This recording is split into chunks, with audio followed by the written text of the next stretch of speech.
শাহজালালের মাজার জিয়ারত দিয়ে নির্বাচনী মাঠে সিলেট থেকে বার্তা দিতে চায় বিএনপি। বিস্তারিত থাকছে সুমাইয়া আক্তারের ডেস্ক রিপোর্টে।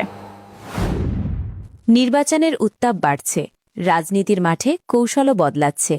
এমন সময় হজরত শাহজালাল রহমাতুল্লাহ আলাইহের মাজার জিয়ারতের মাধ্যমে নির্বাচনী প্রচারণায় নামার প্রস্তুতি নিচ্ছেন বিএনপির ভারপ্রাপ্ত চেয়ারম্যান তারেক রহমান। এমন খবর রাজনৈতিক অঙ্গনে নতুন আলোচনা সৃষ্টি করেছে। ধর্মীয় ও সাংস্কৃতিক আবহে শুরু হওয়া এই সফর কি কেবল আধ্যাত্মিকতা, নাকি এর আড়ালে রয়েছে শক্ত রাজনৈতিক বার্তা? সেই প্রশ্নই এখন ঘুরপাক খাচ্ছে। বিএনপির দলীয় সূত্রে জানা গেছে, আসন্ন জাতীয় নির্বাচনকে সামনে রেখে তারেক রহমান মাঠ পর্যায়ের কার্যক্রমে নতুন কৌশল নিতে যাচ্ছেন। এর অংশ হিসেবে তিনি সিলেটে হজরত শাহজালাল রহমাতুল্লাহ আলাইহের মাজার জিয়ারতের মাধ্যমে প্রচারণার সূচনা করতে পারেন।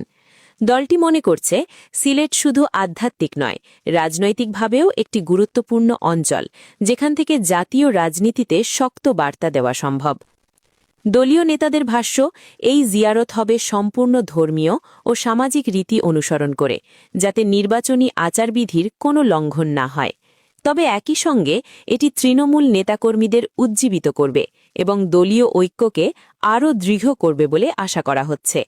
বিএনপি মনে করছে, দীর্ঘদিনের রাজনৈতিক সংকট ও আন্দোলনের পর জনগণের কাছে শান্তিপূর্ণ ও ইতিবাচক বার্তা পৌঁছানো এখন জরুরি। রাজনৈতিক বিশ্লেষকদের মতে, মাজার জিয়ারতের মাধ্যমে প্রচারণা শুরু করা হলে তা আবেগী ও প্রতীকী গুরুত্ব বহন করবে।